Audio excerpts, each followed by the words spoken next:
Hey everybody, welcome back. This, after a fairly long hiatus, is the first episode in Austin of Strange Mosaic. I have a new guest with me that I'm excited that I've never spoken to. I've had a few brief messages back and forth. He just popped on. We haven't said anything to each other yet, but he's an interesting chap. I found out about him from my good friend Natasha Lloyd, who sent me a video of him recounting an interesting channeling and dream experience he's had. And I listened to a few other little things he did, but I actually wanted to keep it mostly pretty clean and start from there as our working point as we get to know each other. So from the YouTube channel, Dreams and Other Stuff, Daniel Berdichevsky, welcome to Strange Mosaic. Thank you very much. Thanks for having me. All right, I want an explanation of the hat first, right? Let's hear about the hat. I love when you wear the hat.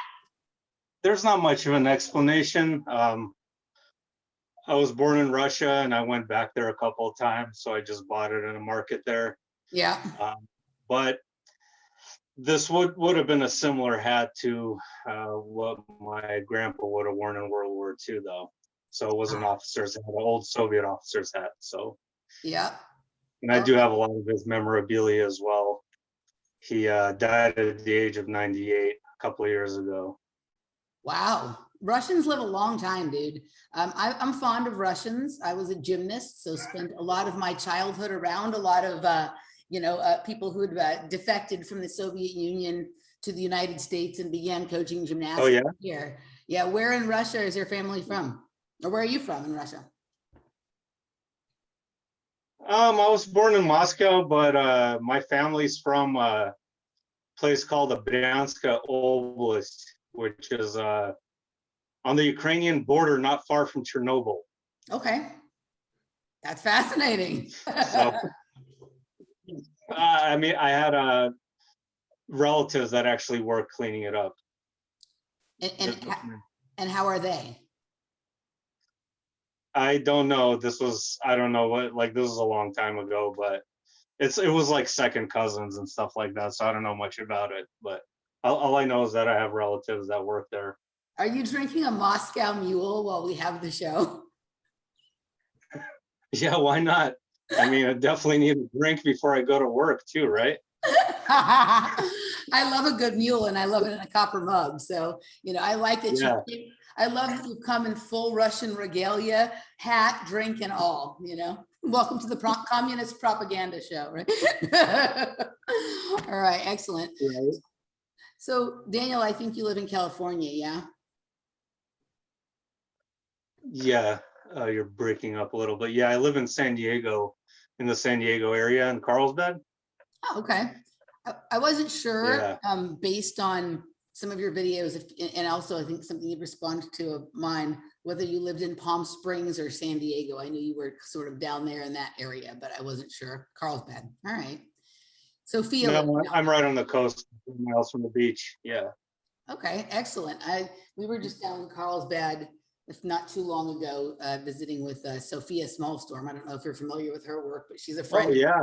Guest. Yeah. She lives right down there. She lives here? Yeah. I didn't know she lives here. Okay. Huh. Yeah. Yep.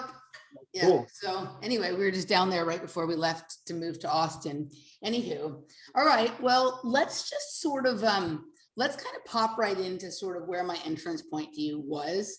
Apparently we've been friends on Facebook for a long time, but sometimes you don't know the people on Facebook.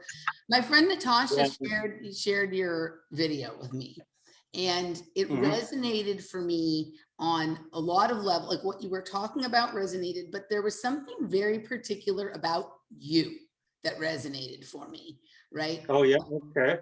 Now I'm understanding. I mean, once I found out your last name last week, I was like, oh, he's Russian. That's, that's probably part of the resonance. I'm fond of Russian people. But you're very different than I am, right? Like you have like a little bit differently sort of like energy level and the way you talk and the way you describe your experiences. And I have become very fascinated with talking to people who sort of experience reality at a different pace and describe it at a different pace than I do, because I think that like you have a different perception of what's going on than I do, right? Like the pace at which you sort of operate and experience things and then speak about them also affects those things. And I do some interviews with a gentleman named Darren Williams, who talks like really slow, and I talk really fast.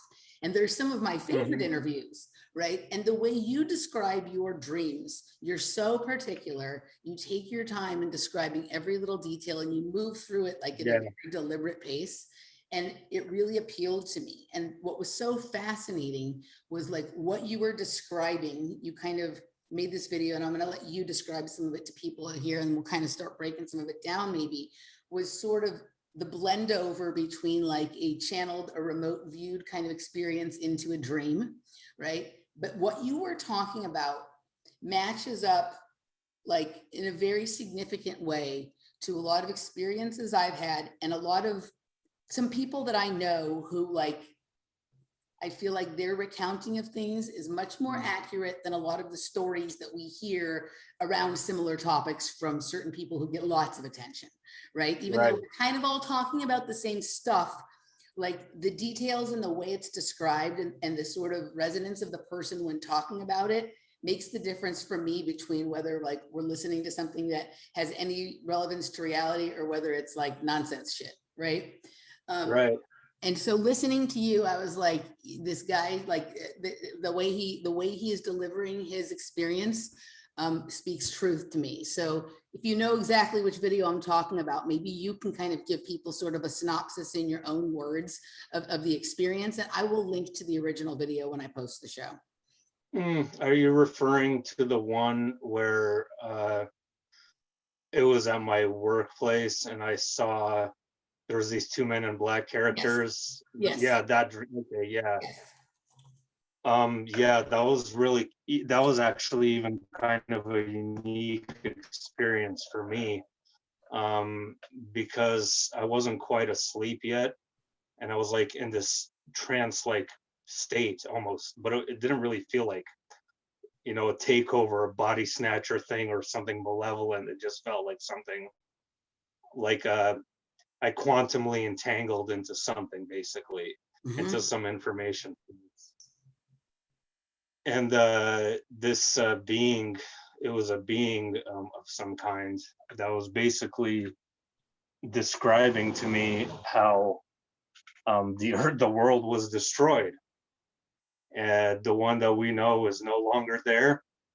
And as a result, we had a portion of the population that kind of just shifted into this virtual reality version of the earth, experiencing life through a third person, basically.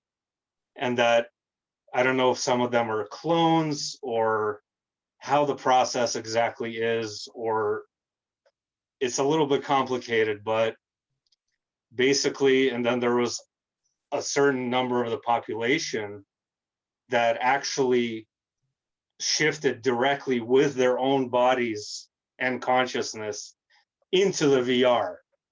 So that's why to those people, everything looks completely unnatural and fake, like myself, who have been deeply Mandela affected, who can't seem to relate to anything anymore. And I feel like I'm in a completely foreign, different place, basically. So it was describing to me how it was decided that we wanted to continue living, and basically then it just kind of shifted into the dream. So I'm now like not in the trance light state anymore. I'm now like dreaming this very, very vivid dream where I am at my current workplace that I work in now at night.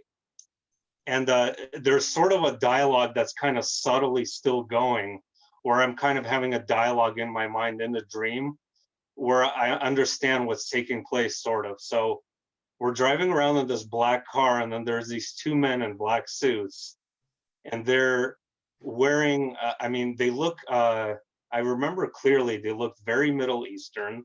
I don't know if that's relevant or not, but I just wanted to point that out. And they were very quiet, very stern, very strict. Like they didn't seem extraterrestrial like a lot of these men in black encounters. People say they look pasty and pale. They just look very human. And we're driving painfully slowly around the parking lot. around my workplace, and they told me to look up into the sky, and I look up and it's like filled with red dust. Like it was really odd because it was filled with red dust, but at the same time you could clearly see the stars, and I could also clearly see the moon. And when I saw the moon, like something clicked in my head. I'm like, that's our original moon. Like that's exactly how I remember it looking like.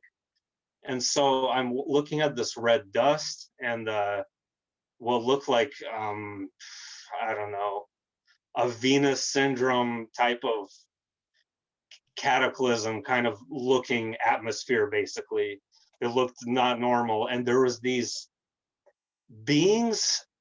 I don't know, they were so hard to describe. Like imagine if there is life forms in space that actually live in space, which I'm sure there are. That's what they look like. They look like some kind of giant space jellyfish, space stingrays. Like some of them kind of look like stingrays. Okay. Yeah, and they're floating around, and like I was told that they're cleaning up the atmosphere, so they are repairing the Earth. And so when the Earth is repaired, we will be kind of birthed into the new Earth, which was actually just our original Earth repaired. Right. It sounds so bizarre. I know. It's crazy. All right. So no, I mean it like it does and it doesn't, right? So like Yeah. part of why it was so interesting to me is like you referred to like some of these people like that were put into pods and then they were living in clone bodies, right? So like Yeah. we've all heard that narrative before, and we've all heard the narrative of like the destruction of Earth and we're going to be moved to a new Earth and all of this kind, right? And you kind of clarified that like some of these things are not new theories, but there was something in your description of them, right? Like because you spend a lot of time talking about your dreams. And so I'm 100% confident in your ability to differentiate between when you are awake, but sort of in like a hazy mystical place, and where the dreaming begins, and Yeah. being aware in your dream. Yeah. And your details are very granular, right? Like you describe your dream space in the same way, like I could go outside right now and tell you what I see out my window. Like for me, I'm not quite so good in the dream space. Yeah. I have other friends, like I don't know if you're familiar with Nish from Nox Mente. Like she loves to talk about dreams and describe her dreams, and she's very disciplined in recounting them, as are you, and you're very particular. But the depth and the like there's just a resonance and a sensation for me about the way you were describing stuff, and then it sort of matched up to some experiences that I've had or that have recounted to me by people who I seriously, and then also some very strange research that someone who I respect very much had got into. And in fact, just now you used words to describe something I've only ever heard him use, and my guess would be you've never heard of this person. We'll get there in a minute, right? So like I was kind of sold on you on okay, like this person is recounting something he really experienced. First, you started your video, and I just kind of had a question about this because I don't know that much about you. You asked people to suspend their sort of Christian ideology or programming or beliefs before you recount the story. And I'm just curious, are you Christian or a recovering Christian or something like that? That's a really complicated question. If I am, I would describe myself as a Gnostic Christian. Okay. I was if just, I am, yeah. yeah. Okay, because you didn't strike me as a religious person, but I thought, okay, maybe he was raised with religion and he's sort of departed. Or I was, yeah, very much. Okay. Yeah. All right. Yeah. So, because I didn't find that there was anything in the content of the dream that would be particularly offensive necessarily to religious people who also would find their way to your material because they're into sort of conspiracy or metaphysics or the VR effect. But except for the way that you briefly dropped the term Armageddon, right? And it was I like the way you sort of described the Armageddon, and that might be offensive to people who are still Christian because they have a certain idea of it. So Yeah. I was just curious about that. So first of all, your experience with this like pre-sleep channel, like when you're in that sort of phase, like where you're awake, but you're very, very relaxed, right? And it's maybe leading to sleep, but you're still totally like aware and all that kind of stuff. That same state is where I tend to have a similar kind of experience to what you described, but I always called them sort of impromptu or just very natural remote views, right? Not ones that I'm trying to have, not like when I'm looking for something. Yeah. So that's one of my best ones, the ones that have been the most accurate and give me that sort of deep woo kind of intel, right? That you can't go looking for. It has to just come to you. So, okay. So it's right, exactly. the same. Yeah. Mm-hmm. Okay. And then then you went into the dream, and sometimes I'll go into a dream or I'll wake up like right when it's shifting from like sort of that space into I'm falling asleep, and then sometimes I'll wake up there. Other times you go into the dream. So I understood that. But you started talking about that these guys had told you that the earth had been destroyed, right? And so many times we hear about that this is coming, right? But my experience is that if we're talking about these things, they've already happened, right? So I like that was sort of the perspective you were coming at it from. And then you started describing that the earth was a circle inside of a circle, right? That you had sort of an inner circle that was like a clone or a copy of the earth, right? That was sort of what you started to describe.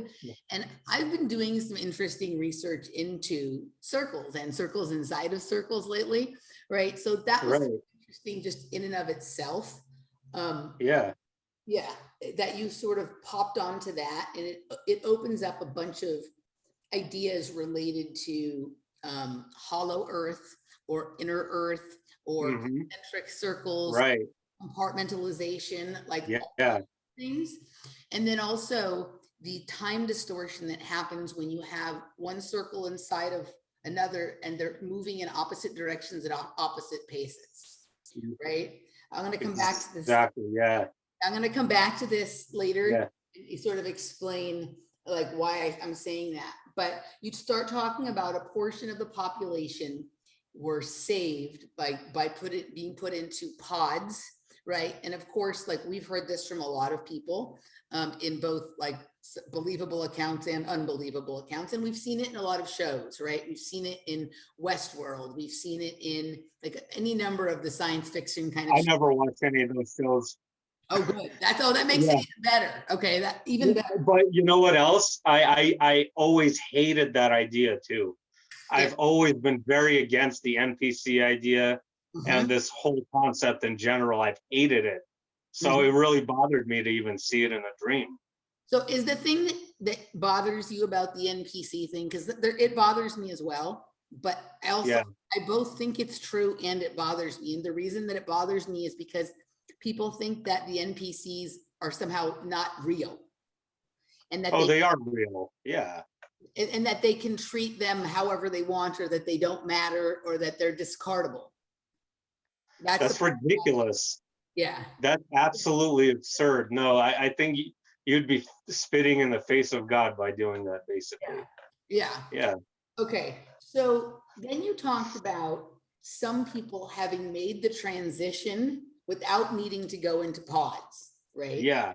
Without having to become clones. The people who went into pods, the body that exists in this reality that we're experiencing now, they're experiencing it through a clone body. So just like with their consciousness somehow attached to, or some portion of their consciousness attached to a clone body. Yes. Okay. Yeah. And that only those people, and you are referring to those people as us, and I would agree with you on that. Only those people who were able to survive in our original bodies that didn't have to be put into pods or clones, right, are now Mandela affected, right? Yes. And noticing that we're living in some sort of more technological world than the one that we came from, and not just through the advancement of technology. Am I understanding correctly? It's it's more synthetic. So I honestly don't know anymore if when people look at the sun, like I have family members, I can't for the life of me understand how they could say it looks the same as the same sun as in our childhood. It makes no sense. I can't fathom that because, and that's how to me that kind of makes sense. So they're seeing through a third person, clone body, a technological sun, and to them it looks natural because that's their natural state, being in the pod. There are silver pods, by the way. I noticed they're silver egg shaped. So, and to us, we see the raw technology. Right. So it's like So they're wearing sunglasses and we're not. yeah, Yeah. Yeah. exactly. And the same thing with the moon. I mean, the moon is so ridiculous; it looks like a cartoon. Like I don't know how anyone could take the moon seriously. I mean, this is for me. I every night I look at it and I just stare at it. I'm like, what is this light bulb?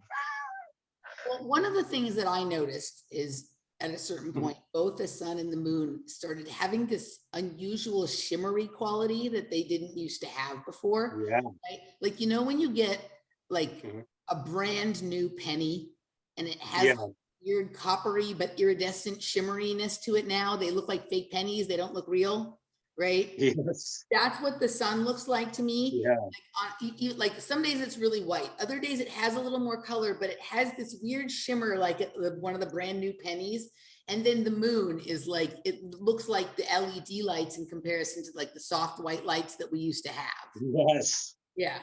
Everything, the whole night sky, the position of the stars, the way the stars look, the clouds, the way the clouds look, the wind, the way the wind feels on your skin, the way the heat feels on your skin, but everything. It's not just appearances, it's the way it feels as well. Like it all changed. Yeah. Like the weather makes no sense. No. Like if it's 70 degrees, it could easily feel like it's 95. Yeah. Or if it's or it could be the opposite too. Totally. Sometimes it's 70 degrees and it feels like it's 50.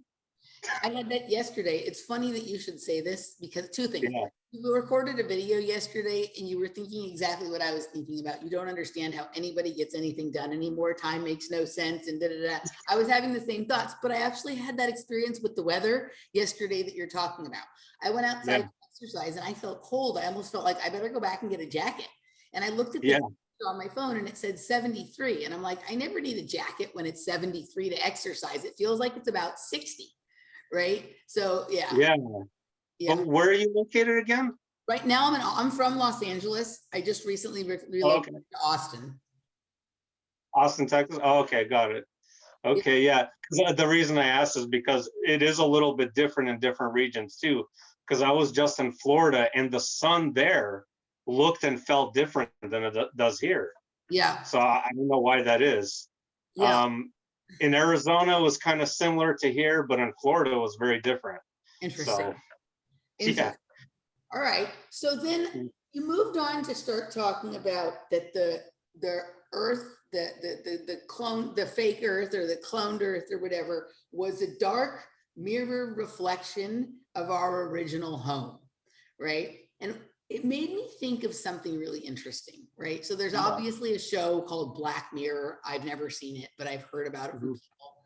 But I spend a lot of time observing my environment, right? And down here in Austin, which is kind of like, Austin is going to be the new power center of whatever the sort of new America sort of is, right? But there's a Google building that they're building downtown, all right? And the way the building is, it has the big Google G in front in rainbow. But behind it, there's a dark building that it reflects off of. And then you see the Google G just in black, right? And so when you said dark mirror reflection, and if I don't know how much you know about Google, I'm assuming you've done some research into it, but my guess would be more intuitively you understand what it really is. But years ago, a lot of people turned up the same research that one of the projects Google was doing was collecting a lot of genetic material because they were planning on building bodies, right? And they also own some pharmaceutical agencies and different kinds of companies and things like that, right? But it made me start to think about Google and then these cloned bodies and pods, right? That sort of this, I mean, dark mirror world. And if we think about our experience of Google now, as opposed to the one we experienced like when they first came out and what they're doing, Yeah. how their mission has changed, it's kind of fascinating, right? And so this Yeah. building, the reflection in this building, like really made me think about like the full color of our original home and then the dark reflection of this place, Oh, wow. right? That's really interesting. Wow. Yeah. And Google as being one of the connectors between the two, right? Yeah, I think so.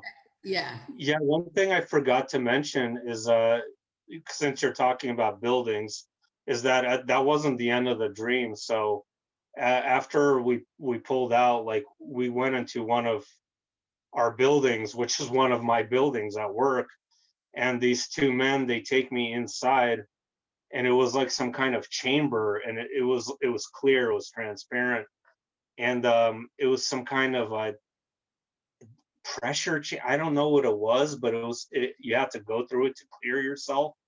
And I saw people going inside, and they would show like some kind of ID, and then they would go through, and they would go into this just massive underground city basically. And I tried to go in the chamber myself, and people started staring me down, and so I kind of felt like uneasy, and that's kind of basically when I woke up, Yeah. pretty much. Yeah. Okay. So I I'm was fine going to with ask you about that portion of it because I do Yeah. have some thoughts on it. I kind of Yeah. want let's continue sort of through this, and then we can kind of have some, because I want to get your thought. Like I had my perception of what you were talking about, and I want to hear some of yours sort of. All right. So you said that Mandela effects were inserted deliberately as clues to what is happening, right? Yeah. Yeah. And it's a one-to-one thing, right? Like the people that we refer to as sheeple or asleep or NPCs or they're all the ones that tell us we're just remembering incorrectly. There is no deviation. There is no person who like it's the full program, right? Like there's not one of them that's like, well, maybe you're right. That is strange. Like that never happens. They're either fully with us in the like perception of no, it used to be this way, what happened, or Yeah. they're convinced that we're remembering, incorrectly. They're also the same people that are coincidence theorists that trust the same government that they say they despise, all that kind of shit, right? Yeah. The Yeah. same. Yeah. Yeah. Right. Okay. Exactly. Right. Yeah. So then you start, this is when you say at that point of the dream, right? After is when you move, like when you moved into sleep from, right? Sorry, and the dream began. So at that point, you move from like the channeled or the remote viewing experience, right? Into the sleep. And then you start talking about these unusual men in black in a limousine begin to take you on a tour of your workplace, right? Yeah. And what's interesting about that is limousine. So we think, obviously it sounds like you're describing men in black, right? Yeah. And then, but you were very clear about they weren't your typical sort of men in black. What's funny is I recently watched the Men in Black trilogy for the first time. I'd never seen it back when it came out. Like I'm not into movies like that really. It's basically a documentary. It's actually pretty accurate as to what's going on, which like it was made out to be something clownish and foolish. Yeah. But it's pretty accurate. But that's how it always is. They do it with comedy and they mock it. Yeah. That's how they put the truth out, is through comedy a lot of times. And then I do this series called Playing the Glass Bead Game with Michael Wan. In the episode that we recorded this week, we got into a deep dive into Deborah Harry from Blondie, because her image plays heavily into my past mind control and MK Ultra kind of experiences. And she has this really, for me, a lot of my stuff took place also around like an underground base of a military contractor, but also in the nightlife rave and club scene. And we were reading this words to this song that she wrote called Rave. And at the end of it, she talks about sort of stuttering out to get into the limousine to be sort of taken away, right? And another perception for some people when you have these dream states is that you could possibly have been being drugged and that you actually had this experience, right? I'm not saying that that's what happened. Sometimes you're just tapping into a prior experience that you may have had, right? But I do find it interesting where you say, I mean, without identifying it, you talk about how the kind of place that you work at. right? So that was interesting, this like identification that they were driving you around in a limousine, which just seems Yeah, odd. Doesn't it seem odd? it's very odd. Right. Very odd, like incredibly. Yeah, Okay. yeah. So then And you, then go ahead. no, good. So then you start talking about looking at this strange sky, right? That had a pink red hue, right? And you were describing it Yeah, as like a nighttime sky, like with like nighttime. space dust, and how you had this like thing with the moon that looked like more like the real moon. Well, we had Yeah, a really strange experience last summer that goes to some of what you were saying about weather not making sense, right? So we were still in Los Angeles, and there was a heat wave in Los Angeles where it was 120 degrees, right? right. Before the heat wave started, we noticed that the sky looked very strange. It was full of said, now there were supposedly some fires going on, but it was a little weird to go to these places where they said they were fires and not see much, but there's all this stuff in the sky Mhm. that they're saying is coming from fires, but you're not seeing much. It was kind of like Right. dust that you described. And then the sun was this just gigantic, glowing, like orange yellow ball with like a little bit of a hue of pink to it, but almost kind of like what I Yeah. remember of the sun from when I was a kid, like sunset time, right? But the whole feeling in the air, it didn't feel real. It felt like we were like on like a movie set or somewhere where time had frozen. I know. Yeah, I know exactly what you mean because I've been in a bunch of wildfires myself. Actually, my place right here almost burned down. We literally ran away one time, like surrounded by flames right here where I'm at. So I'm familiar with all the wildfires and the really strange sky and all. It does feel like time freezes. It's bizarre, Yeah. right? So what was Yeah. really weird about this, okay, is that Mm. we experienced a blackout for the like just after this started when it got really hot, the electricity went out, but only for a couple of houses on the block. Mine, our neighbors that live next door, who I consider to be real people. I don't think I think they're original people from the original Earth. They're not necessarily into the things you and I are into, but you can Yeah. tell when someone is the same as you, right? Hmm. Kind of thing. And then one other house on the street, and the rest of them all had their power. And when you were talking about like that some of us were taken from, well, I'll come back to this afterwards. I just wanted to note this Yeah. experience, right, with the electricity going out only for the 3 houses. And then you start Okay. describing, when you're describing your moon and your pink sky, these craft or entity that you this time just said were like jellyfish or rays or whatever, that were doing Yeah. something to clean up the sky to repair the earth. Are you Yeah. are you familiar with Sean Gautreaux? Oh, Okay, so he has a no. YouTube channel called Industrial Surrealism, and I suggest Okay. go take a look, but start from the beginning. He doesn't really post things anymore. He was doing most of his work around the 2012 time. He had Okay. prolific work for a couple of years and then stopped.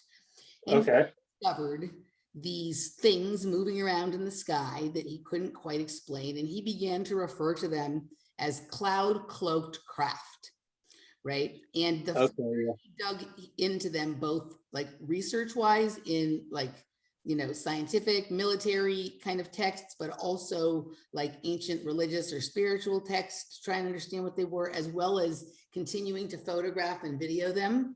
He Okay. came to the conclusion that they were some sort of biological sort of technology that were like a jellyfish or a ray, and that they would sometimes Really? like, yeah, Wow. Okay. right. That's interesting. And that they Yeah. seemed to have some kind of interesting relationship with other things in the sky, and even like the chemtrails, like someone would spray the chemtrail and then they would seem to go and eat it, right? And that Interesting. these craft had other little things that would pop off of them and go off and do some little task and come back to them. But what they really looked like, and he would Yeah. outline them sometimes, were like some sort of interesting morphing jellyfish ray kind of thing. It took him a while to get to that, right? But he went through the gamut. Like, are these military planes? Are these UFOs? Are these like, is the sky an ocean? And why are there rays swimming around above my head? Right? He went through the whole gamut. And when you were talking about it, you didn't say in the video jellyfish or ray, but I somehow knew you were going to say that today, and you did. That's awesome. Wow, that is really cool. So Yeah. check out his work sometime, and you know, I think he left his research with more questions than he had answers. I think he ended up more confused than he was when he started with it. He's been a guest on my show many times, and when I was on Off Planet Radio and whatnot. But I think you would really like his work, right? For sure.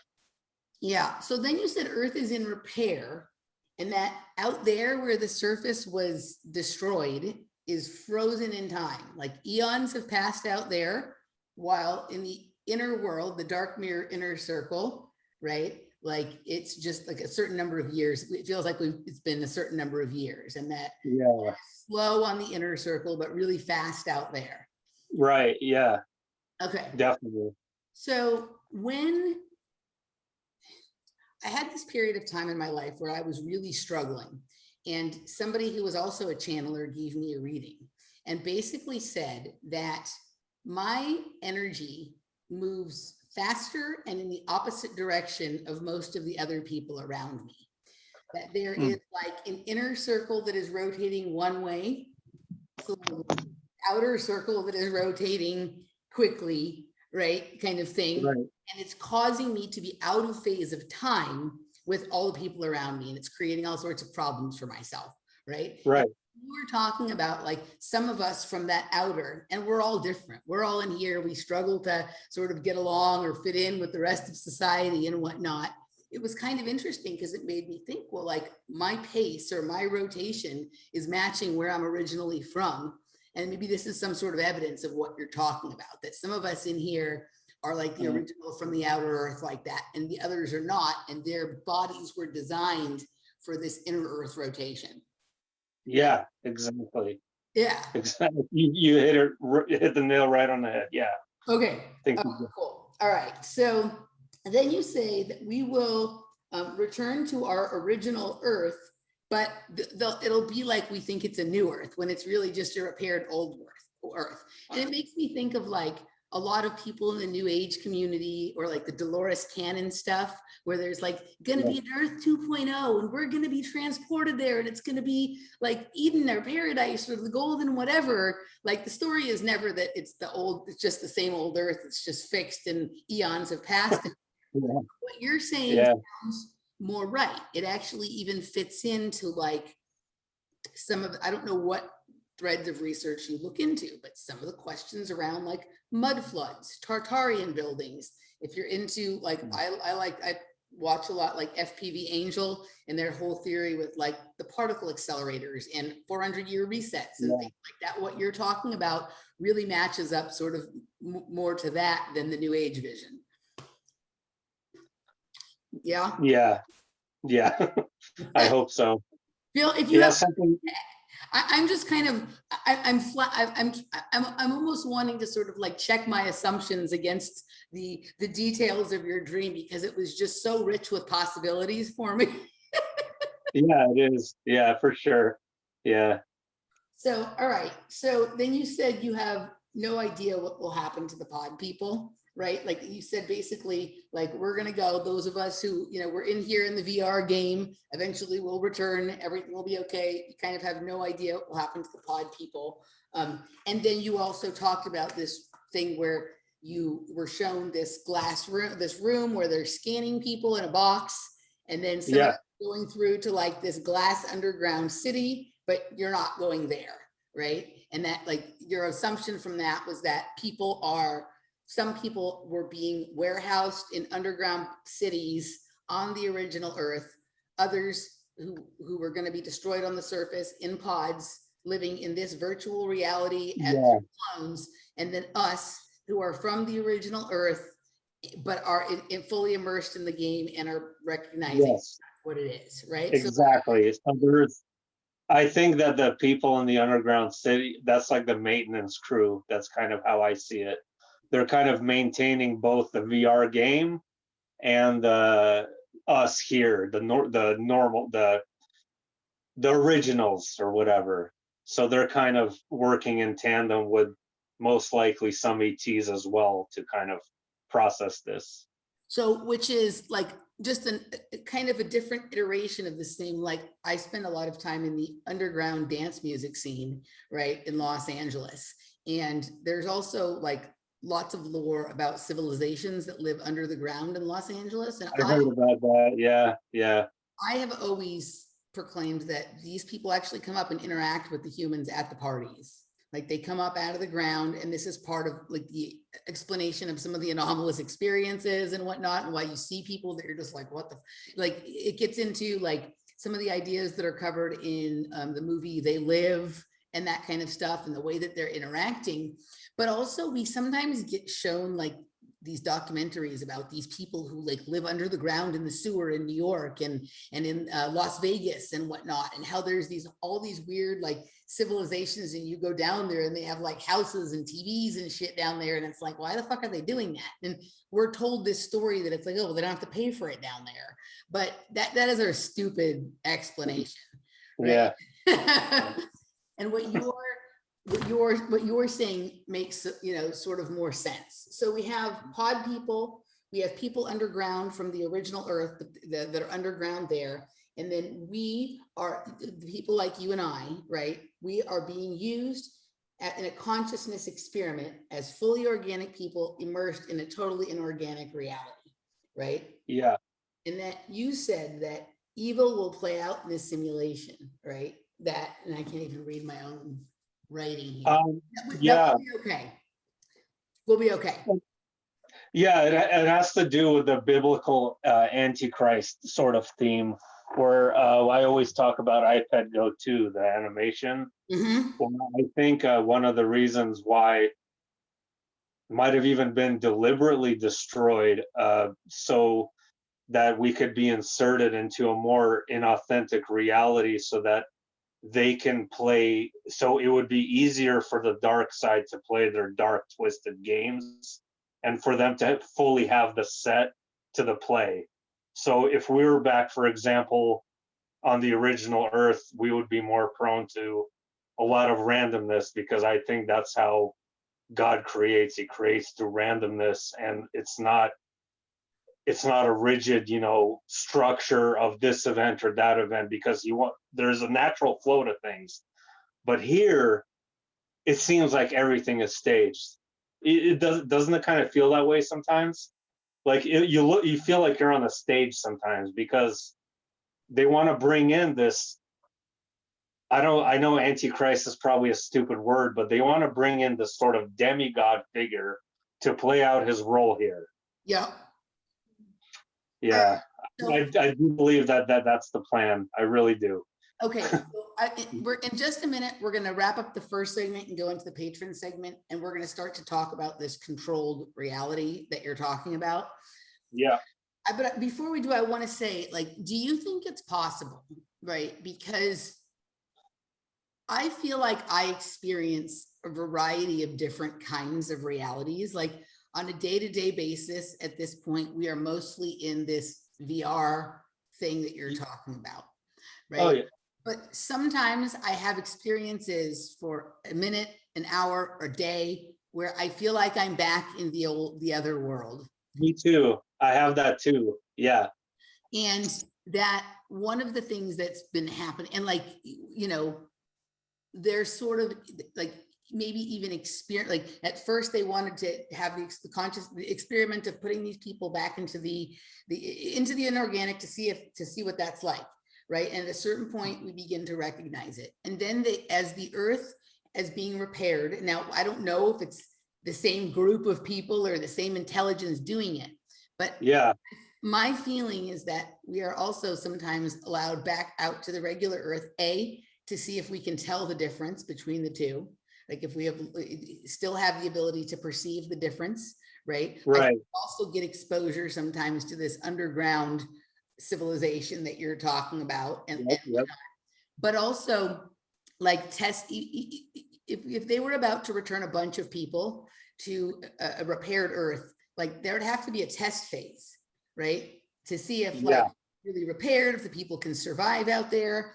And like one of the theories that I kind of have on that weird few days that we had with the blackout in chats where in Van Nuys with 120 degrees, that only Yeah. our houses had the electricity turned off because we were in the real world and they were sort of testing it out. And to have us be exposed to the regular sun and the heat is going to be the reality out there, I think, because I think that right. And have electricity on might have been dangerous. It may have caused a problem. So only the people who were organic had their power taken down, right? You know, somehow that exposure to the real world and electricity at the same time. And if you think about like the electrification of the atmosphere that we've been dealing with and whatnot, to move someone into a place where they're now on a surface and also dealing with an electricity as well, that might have been overwhelmed. So we were like that for a couple of days, and then the electricity came back on, and then eventually it started to get cooler, right? Right. And sort of went back to whatever the fuck normal is supposed to be. So I think that there is also like a movement between the realities for the people that are still in organic bodies. What do you think about that? There is 100%. I agree. Yeah. The other Definitely. thing is we'll get into this in the next segment. We're going to move over to the Patron segment. You can go to patreon.com/offplanetmedia or emilycmoyer.locals.com to catch the next segment. We're going to start talking a little bit about the controlled environment and some of the differentials and some of the possibilities of things that can happen. But before we go to the Patron segment, Daniel, tell people where they can find you. Oh, you could just go on my YouTube channel. It's called Dreams and Other Stuff. I know it's a silly name. Just that for now, and then from there just comment in the comments, and once I start talking to you, then I'll give you more information. Yeah, Daniel, Yeah. You're very interactive and you respond to everybody's comments and whatnot. Yeah, Place to interact. He details all of his dreams and lots of his daily experiences, both mundane and weird, and it's interesting to listen to. All right, we'll see you guys on the other side. All right.